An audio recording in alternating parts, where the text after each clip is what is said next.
Olá, eu vou apresentar os resultados do trabalho intitulado Avaliação do teor de umidade e de sólidos insolúveis em mel de abelha da região de Canoinhas, Santa Catarina e São Mateus do Sul, Paraná. Este trabalho foi executado por mim, Luiz Alberto Silva Stefanski, pela Josiele de Oliveira dos Santos Veiga, Dayana Alves Machado, Ana Júlia de Oliveira Dias, Thalia Camargo e Cícero Venâncio Nunes Júnior. Vale registrar também que este trabalho derivou de um estudo maior que está em execução, que vai realizar a caracterização físico-química, incluindo compostos bioativos, microscópica, microbiológica e sensorial, a fim de realizar a caracterização dos MEIs destas regiões. Nesta apresentação eu vou falar sobre o que é o mel perante a legislação, como ele é produzido. Na metodologia eu vou falar sobre o desenvolvimento deste projeto. Nos resultados, discussões e conclusão, vou mostrar os resultados, discuti-los, comparar com resultados obtidos por outros pesquisadores de estudos realizados em outras regiões e na conclusão vou mostrar o significado destes resultados.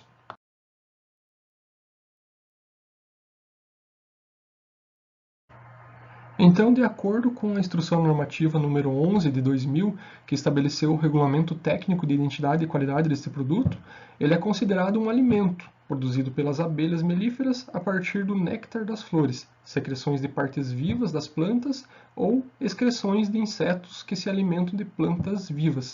Então, as abelhas recolhem essas substâncias da natureza e depositam em seu papo, um saco presente em seu corpo. Lá, através de algumas enzimas, o açúcar do néctar é decomposto em glicose e frutose. E assim que chegam na colmeia, as abelhas depositam o néctar nos favos e lá começa um processo de amadurecimento, que nada mais é do que uma desidratação, ou seja, reduzir o teor de umidade do néctar até o ponto que ele se torne o mel. As abelhas entendem que o néctar se transformou em mel quando o teor de umidade é menor do que 20%. Então, elas fazem o processo de selamento do favo, onde todas as células são fechadas. Aqui vocês podem ver algumas células abertas, aqui umas células fechadas. Então, possivelmente as abelhas já entenderam que o mel presente nestas células já atingiu uma umidade menor que 20% e elas já estão fazendo o processo de operculação, ou seja, o fechamento das células. Ok, a gente sabe que as abelhas elas são muito inteligentes, muito higiênicas e muito eficientes. Então, quais as causas mais comuns do aparecimento de teores elevados de umidade, de sólidos insolúveis em méis? Provavelmente, a causa mais comum do aparecimento de teores de umidade elevado é a colheita precoce, ou seja, quando nem todas as células do favo estão operculadas.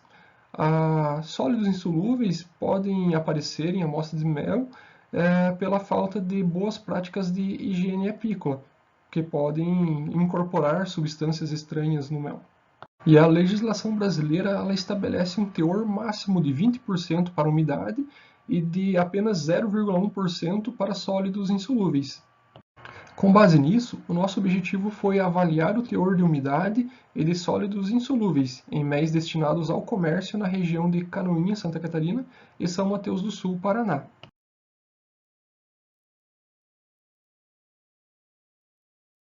Foram então analisadas 15 amostras de mel, coletadas diretamente de apicultores, 7 da região de Canoinhas e 8 da região de São Mateus do Sul.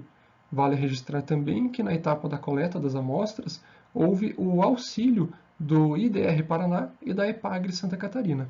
Estas foram as amostras analisadas.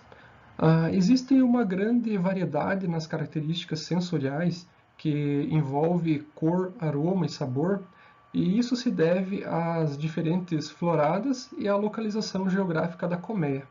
As análises elas foram executadas de acordo com as metodologias 173 e 180 do capítulo 4 do Manual de Métodos Físico-Químicos para Análise de Alimentos do Instituto Adolfo Lutz. Então, para análise de umidade, primeiramente foi feita a estabilização da temperatura a 20 graus Celsius, tanto das amostras do equipamento como do ambiente. Procedeu-se com a homogeneização da amostra e a leitura do índice de refração pelo método refratométrico de Chatway. Este método é considerado indireto para a análise de umidade. Então, seguiu-se com a adição da amostra no prisma do refratômetro, foi feita a leitura, onde se obteve o índice de refração da amostra. Então, através do índice de refração obtido no equipamento, que aqui nós podemos ver que ficou no valor de 1,483, nós buscamos a relação tabelada do índice de refração com a umidade e chegamos ao resultado de 21,4%. Então, o teor de umidade desta amostra analisada é de 21,4%.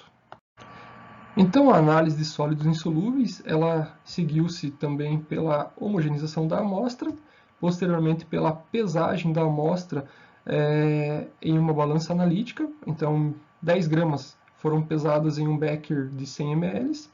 Foi feita a diluição da amostra com água a 80 graus Celsius, seguido pela filtração a vácuo, utilizando-se um cadinho de gouache com placa porosa de 14 a 40 micrômetros. Foi feita a lavagem da amostra com água a 80 graus Celsius até, através de testes, descobrir que não se passavam mais açúcares. Então, considerou-se que todos os sólidos solúveis já tinham passado pela placa porosa, restando-se apenas os sólidos insolúveis. Em seguida, foi feita a secagem do cadinho de gouache em estufa a 105 graus Celsius. Ele foi resfriado em dessecador e pesado em balança analítica. Através dessa relação gravimétrica, foi descoberto o teor de sólidos insolúveis presentes na amostra.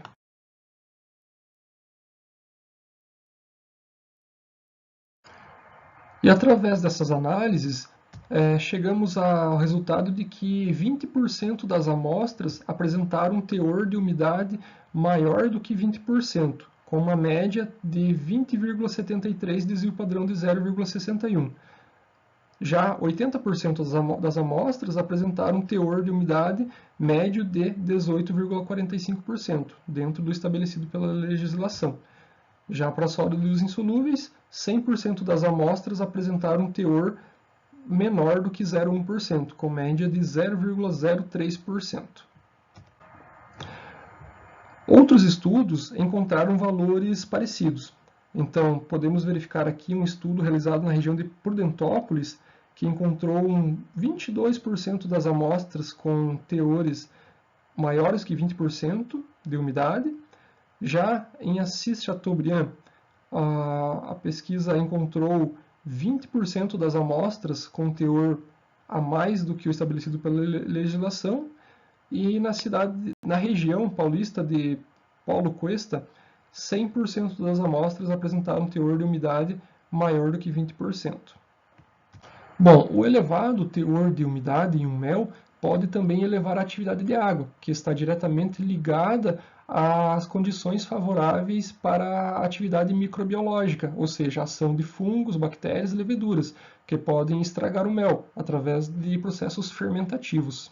Podemos concluir então que a atividade apícola desta região segue as boas práticas de higiene, pois todas as amostras apresentaram teores de sólidos insolúveis bem abaixo do máximo estabelecido pela legislação.